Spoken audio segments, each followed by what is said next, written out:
Okay, so Call of Duty Black Ops 6 and Warzone just got released, and you're looking right now how you can change your crosshair. Add a center dot or change the color. So first click on your settings tab on the top right, then go all the way down to interface. Now 3 different options appear: global, readability and gameplay HUD. We want to focus on gameplay HUD, click on it, and now different options are available. We want to go all the way down to crosshair, and then you have to turn it on. You can select between on, static, center dot, or you can turn it off. I prefer just to turn it on and then customize the settings down here.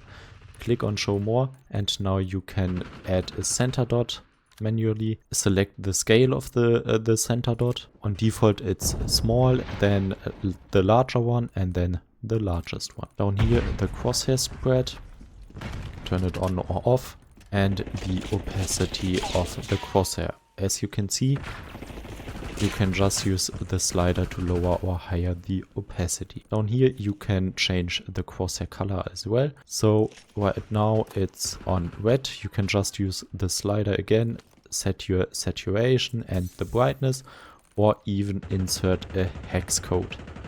Then click on apply custom color and you have the crosshair changed. So now we have a green one. I want to turn it back to red, and now click apply. Then you can also choose between these basic colors or reset to default to white.